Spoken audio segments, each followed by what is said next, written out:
누가 말하기를 삶은 풀어야 할 문제가 아니라 경험해야 할 신비라고 말한 사람이 있습니다. 삶이 고통스럽다는 것을 알게 되고 그래서 이를 이해하고 수용하고 받아들이기까지 삶이 더 이상 고통의 거리가 되지 않는다는 것입니다. 왜냐하면 삶의 문제에 대한 그 해답은 그 누구도 아닌 우리 스스로가 가지고 있고 그 문제를 우리가 피해가는 것이 아니라 우리 모두가 직면할 때 해답은 스스로 비로소 내릴 수 있기 때문입니다. 대부분의 사람들은 삶이 어렵다는 쉬운 진리를 깨닫지 못하고 살아갑니다. 삶이란 대수롭지 않으며 쉬운 것이라고 생각하는 나머지 살아가면서 부딪히게 되는 문제와 어려움을 오히려 불평하고 또 간혹 가다가 마음의 소리를 담아대기도 합니다. 흔히 사람들은 자신의 문제가 가장 크다고 또 특별하다고 생각합니다. 왜 다른 사람에게 일어나지 않는 일들이 나에게 일어나고 가족에게 일어나는가 하고 고통을 감내하기보다는 그 가정 속에서 주어지는 갈등과 또 혼란스러운 문제를 안고 살아가야 하는지 불평을 쏟아내기도 합니다. 우리가 잘 아는 부자가 되는 길의 저자 벤자민 프랭클린의 말대로 고통은 가르침을 준다. 그러므로 현명한 사람들은 문제를 두려워하지 않고 오히려 문제를 환영하며 더 나아가서는 문제가 주는 고통까지 기꺼이 받아들인다라고 말합니다. 플랭클린 말대로 대부분의 사람들은 현명한 편은 아닙니다. 정도의 차이는 있지만 대체로 고통을 두려워하고 가능한 문제를 피하고 싶은 것이 사람이 가지고 있는 본심일 것입니다. 벤자민의 말처럼 고통은 가르침을 준다라고 깨닫기까지는 우리가 넘어야 할 순간순간들, 시간들이 있습니다. 문제는 언제나 나에게 주어진 문제가 가장 크게 느껴지기 마련입니다. 다른 사람에게 다가오는 작은 문제는 작은 돌같이 느껴지는 문제라도 그것이 나에게 다가올 때는 큰 돌덩이가 되어 굴러오기 때문입니다. 우리는 문제를 만난 이웃과 지체들에게 때로는 위로의 말로 건넸던 그 말들이 고통을 주기도 하고 상처를 안겨주기도 합니다. 어려움을 만나고 고통 가운데 있는 지체가 있다면 많은 말보다 따뜻한 손길과 진정이 담긴 눈빛, 마음의 말이 필요하지 않을까 합니다. 작년 겨울은 그리 많이 춥지는 않았지만 때로 간혹 추위가 올 때마다 내년에는 얼마나 여름이 더우려나 하는 심리적인 마음들이 우리 안에 있었습니다. 무더위 속에 큰 비와 태풍이 찾아오면 다들 힘겨워하지만 정작 태풍을 기다리고 있는 곳이 있다면 바다일 것입니다. 푸른 바다랄지라도 깊고 깊은 곳에 오염물들이 모여있고 힘차게 불어들이는 태풍의 소용돌이 속에서 깨끗하고 맑고 깨끗한 바다로 거듭나기 때문입니다. 우리에게 찾아오는 행과 불행, 고통의 자리, 그 시간들을 어떻게 맞이하고 있는지 그 시간들을 통하여 하나님은 우리를 하나님의 사람으로 믿음의 사람으로 단단히 만들어 가신다는 것을 그 고통의 시간을 지나고서야 깨닫게 됩니다. 세상에 일어나는 일들과 풍경들이 하나님을 믿는 사람들에게 내 하나님이 어디 있느냐고 조롱 섞인 질문들을 받기도 합니다. 때로는 그 질문들 앞에 비방하는 소리를 통하여서 하나님께서 우리 성도를 잊으신 게 아닌가 할 때도 있습니다. 우리의 간절한 기도에 별 응답이 없는 것처럼 느껴지고 또 지금 나의 기도를 하나님은 듣고 계시는가 하는 그런 어린아이 같은 마음이 들 때도 있습니다. 믿음과는 거리가 먼 상태인 우리 자신을 보기도 합니다. 오늘 시편 42편은 우리로 하여금 영혼의 살 길이 무엇인지 제시하고 있는데 우리의 영혼의 갈구함 속에 찾아야 할 분, 바라보고 믿고 나아가야 할 분이 오직 주님이심을 말씀하고 있습니다.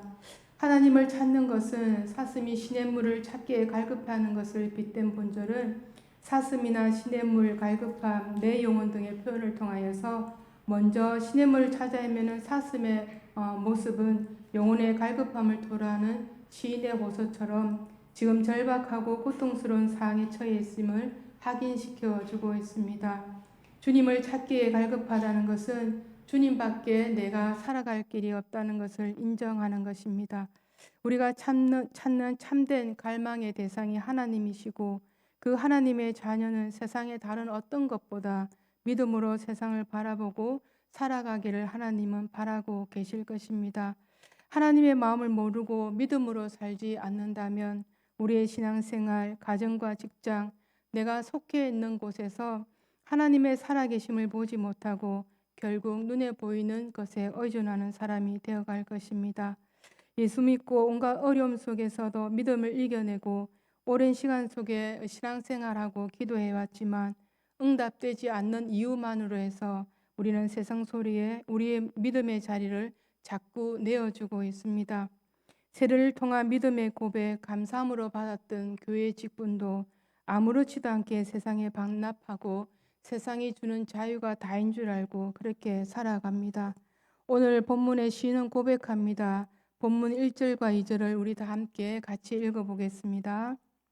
하나님이여, 사슴이 시냇물을 찾기에 갈급함 같이 내 영혼이 주를 찾기에 갈급하나이다. 내 영혼이 하나님 곧 살아계신 하나님을 갈망하나니 내가 어느 때에 나가서 하나님을 배울까. 아멘. 오늘 본문 1절 하반절에 대한 고백은 다시 2절에서 반복되어 나오는 것은 하나님을 향한 마음의 강도가 심화됩니다. 사슴은 피가 뜨거운 동물이라고 합니다. 따라서 갈증도 자주 느끼므로 그런 이유로 물을 자주 마시는데 중동 지방은 강우량이 적은 곳입니다. 다른 동물보다 시냇물을 찾기에 갈급한 시인은 사슴의 헐떡이는 그 소리를 들었던 것 같습니다.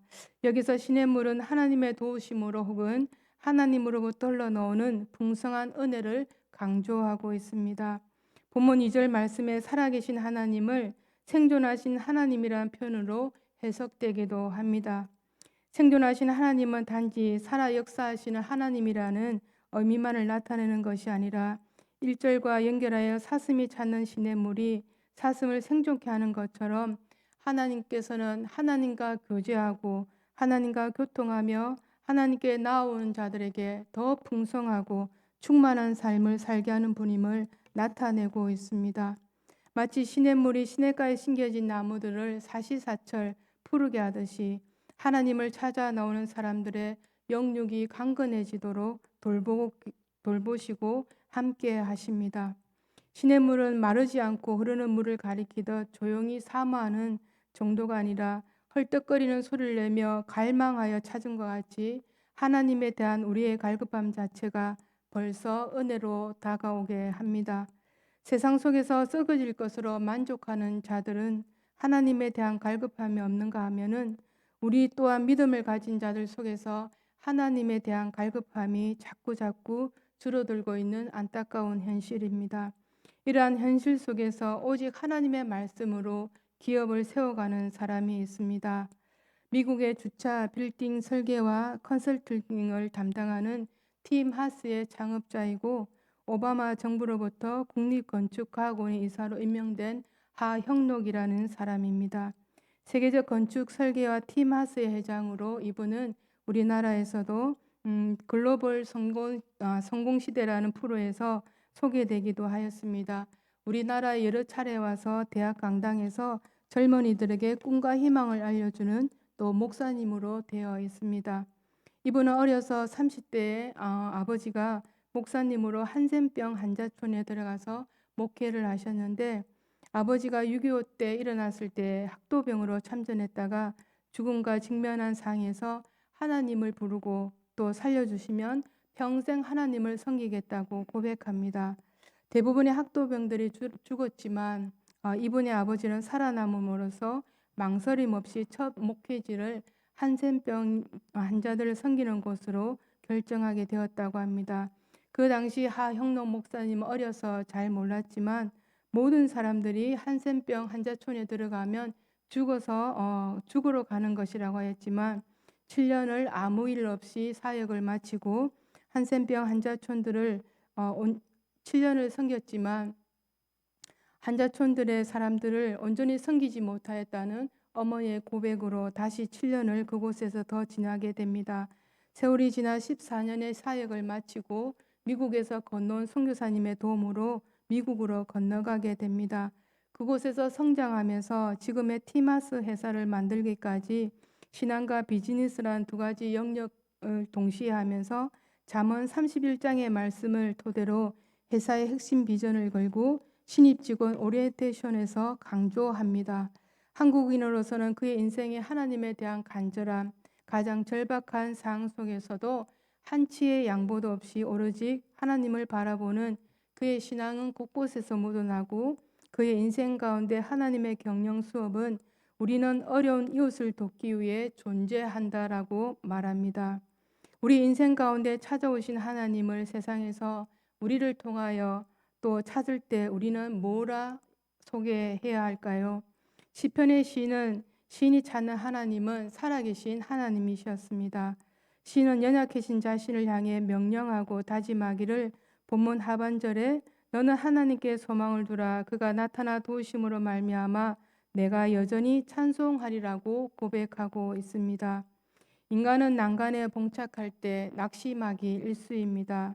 그러나 성도는 난간에 처할 때도 오히려 하나님께 감사하고 은혜 받았던 사실, 또 인생 가운데 하나님께서 함께 동행하고 걸어가셨던 약속을 기억해야 합니다.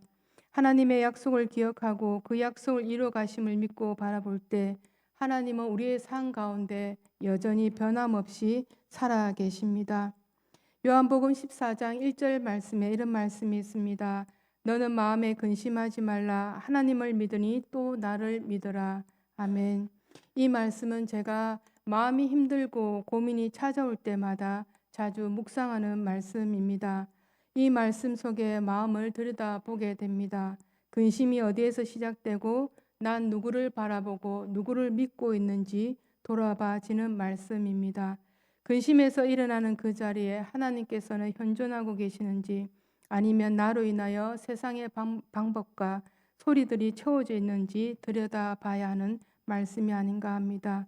하나님의 임재와 하나님의 능력, 하나님을 향한 예배조차 드릴 수 없는 현실이 대적들이 내 하나님이 어디 있느냐고 또 조롱하는 현실 속에서 스스로에게 하나님을 바라보라고 공고해야 합니다. 하나님께서는 그 얼굴을 자신에게 비춤으로 우리를 하나님의 임재 속에서 찬송하게 하실 것입니다. 차들이 쌩쌩 달리는 고속도로 위에서 100km가 시속이 100km로 달리는 운전하던 멀쩡한 하형록 목사님은 그 당시 갑자기 정신을 잃고 맙니다. 시간이 얼마나 지났을까 다시 정신이 들어 뒤를 돌아봤을 때는 3차선 고속도로 한가운데 멈춰져 있고 그 옆에는 차들이 쌩쌩 손살같이 지나갑니다. 정신을 차리고 주님의 도움을 구할 때 그의 입에서 흘러나오는 것은 찬양이었습니다. 주 하나님 지으신 모든 세계 내 마음속에 그려볼 때 하늘의 별 울려 펴지는 내성 주님의 권능 우주에 찾네. 이 찬양이 하영론 목사님의 입술을 통해 흘러나올 때 이로 인하여 목사님은 심장 수술을 2번이나 마치고 잠언 31장의 말씀의 기초로 어려운 이웃과 또 영혼을 섬기는 비즈니스로 시작한 하영론 목사님은 과연 하나님의 말씀으로 시작한 기업이 잘 될 수 있을까라고 의아해하는 주변의 사람들의 눈앞에 지금까지 티마스라는 회사는 30년 넘게 어떻게 주님이 기업을 세워가시는지를 간증하며 그렇게 또 살고 있음을 소리내어 알리고 있습니다. 누구나 벼랑 끝에 서면 두려움을 느끼기 마련입니다. 더 이상 길이 없는 인생의 벼랑 끝에 서면 많은 사람들이 절망하고 포기합니다. 그러나 하나님의 사람은 길이 없어 보이는 상황에서도 결코 절망하거나 포기하지 말아야 합니다. 시는 그렇게 고백합니다. 우리 본문 8절을 함께 읽어보겠습니다. 낮에는 여호와께서 그의 인자하심을 베푸시고 밤에는 그의 찬송이 내게에서 생명의 하나님께 기도하리로다. 아멘. 하나님 앞에는 절망은 없습니다. 하나님은 우리를 절망 가운데 내버려 두시는 분이 아니라 우리를 생명의 길로 살리시는 분입니다. 우리의 입술을 통하여 읊어지는 찬양의 가사가 곧 나의 기도로 바꿔주시고 그 기도에 하나님이 살아계심을 또 나타내 주십니다. 우리의 믿음으로 드리는 찬양, 기도 결코 예면하지 않으시고 하나님의 때에 가장 아름답고 좋은 곳으로 채워주실 것을 믿습니다. 지금까지 우리가 살아오는 길에 하나님께서 함께 하셨던 순간들이 분명히 있으실 것입니다. 단 한 번이라도 그 순간들이 있었다면, 우리는 절망 가운데 지금 머물고 있다면 생명의 근원 되시는 하나님을 바라보고 그 앞에 나오시기 바랍니다. 막다른 인생길에서 벼랑 끝에서 절망과 포기만이 남았다고 느낄 때 우리는 하나님은 우리를 살려주시는 분임을 기억하고 그분을 의지해야 합니다. 환난이 오래가 고통의 순간이 깊어지고 또 우리는 하나님이 나를 잊으셨는가라고 생각되어지기도 합니다. 그러나 하나님은 잊고 잊어버리는 순간 우리가 많을지 몰라도 하나님은 결코 우리를 잊지 않으심을 말씀을 통해 확인시켜 주십니다. 이사야 49장 15절 말씀입니다. 우리 함께 읽어보겠습니다. 여인이 어찌 그 젖먹는 자식을 잊겠으며 자기 태에서 난 아들을 긍휼히 여기지 않겠느냐. 아멘. 예수님 역시 나를 믿는 자는 죽어도 살겠고 무릇 살아서 나를 믿는 자는 영원히 죽지 아니하리라고 말씀해 주십니다. 작은 신음에도 응답하시는 하나님이 계시기에 그 어떠한 환경에서도 좌절하지 않을 것을 주님 앞에 고백합니다. 사람이 왜 낙심하고 절망하고 포기할까요? 희망을 보지 않고 절망만을 보기 때문입니다. 가능성을 보지 않고 불가능한 것만 보기 때문입니다. 빨간 안경을 쓰면 온 세상이 빨갛게 보일 것입니다. 파란 안경을 쓰고 보면 온 세상이 파랗게 보일 것입니다. 절망의 눈으로 보면 절망 속에 있는 우리 자신을 만나게 됩니다. 그러나 희망의 눈으로 절망 속에 있는 우리를 보면 희망으로 이겨나가는 우리 자신을 만나게 될 것입니다. 성도는 그리스도인은 눈에 보이는 절망적인 환경과 나의 연약함을 넘어서서 전능하신 하나님을 바라보는 사람이어야 합니다. 보이는 것에 매이지 않고 눈에 보이는 장애물들을 믿음으로 뚫고 나가는 사람이 되어야 합니다. 사도 바울은 고백합니다. 고린도후서 5장 7절 말씀에 이는 우리가 믿음으로 행하고 보는 것으로 행하지 아니함이로다라고 고백합니다. 공동 번역에는 또 다시 이렇게 고백합니다. 우리 다 함께 읽어보겠습니다. 사실 우리는 보이는 것으로 살아가지 않고 믿음으로 살아갑니다. 아멘. 이 말씀에 모두가 아멘으로 화답이 되어지시는지요? 싸움을 도우며 다가오는 골리앗 앞에 서 있는 소년 다윗처럼 무리를 걸어오시는 예수님을 보고 일시적으로 빠져가는 베드로처럼 우리는 눈 감고 기도할 때는 세상을 다 정복할 것 같습니다. 그러나 눈 뜨고 현실을 바라볼 때 절망할 수밖에 없는 현실이 우리 앞에 존재하고 있습니다. 우리가 은혜 받을 때는 모든 것들을 다 이기고 또 수용하고 다 사랑할 것 같습니다. 그런데 우리가 처해 있는 곳은 어쩔 수 없는 현실입니다. 현실 속에 우리의 모습은 있는 그대로 다 드러나게 되어 있습니다. 바로 우리 그리스도인들의 모습이 그렇게 드러나게 되는데 주어진 환경이 녹록지 않고 그것을 헤쳐나가기에는 제대로 준비되지 않는 우리 자신을 만날 때도 있습니다. 그렇기 때문에 자신을 믿을 수 없고 오직 하나님의 은혜에 은총에 매달릴 수밖에 없는 우리 자신입니다. 전능하신 하나님으로 인해 더욱 소망과 용기와 담력을 얻어야 하는 인생들, 그게 바로 저와 여러분 그리스도인들의 모습입니다.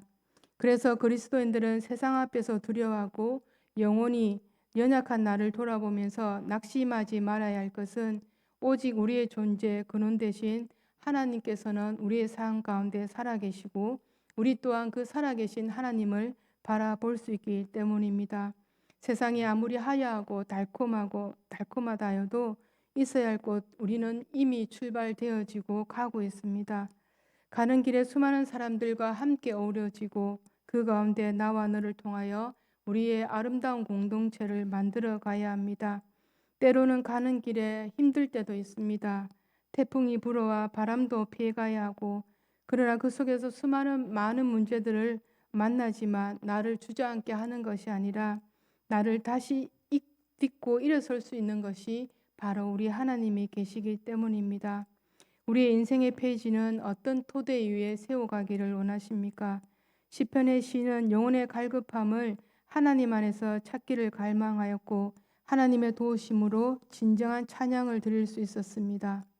위기와 환난 가운데 처해 있을 때 믿음과 용기, 희망을 하나님 말씀 안에서 발견하고 그 말씀대로 살아가 삶을 열어갔던 하형농 목사님처럼 우리 또한 우리의 인생의 길을 하나님 말씀 앞에 놓아두기를 바랍니다.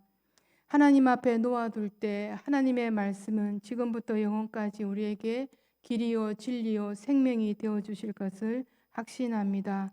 변하지 않는 그 약속이 우리에게 있기에 우리 모두가 세상 속에서 믿음으로 살아가고 있는 줄 믿습니다. 세상의 모든 것이 변해가도 모든 것이 퇴색되어 가도 우리에게 진리로 다가오신 하나님의 말씀, 그 말씀 안의 약속들은 한치의 오차도 없이 지금까지 변하지 않고 우리와 함께하고 계십니다. 주의 말씀이 내 발의 등이요 내 길의 빛이라고 말씀해 주신 잠언의 말씀처럼 우리의 인생을 하나님의 말씀의 토대에 얹고 주어진 삶을 살아간다면 우리 모두가 실패한 인생은 결코 되지 않을 것을 확신합니다. 우리에게 남은 인생은 시간은 다 다릅니다. 하나님의 말씀의 토대 위에 남은 시간이 기록되어 간다면 인생의 시간이 끝나는 날 후회함 없이 잘 살았노라고 우리 모두가 고백하게 될 것입니다.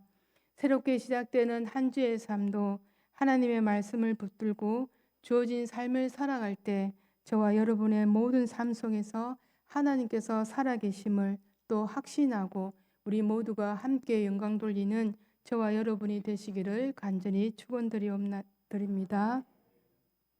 하나님 아버지 감사합니다.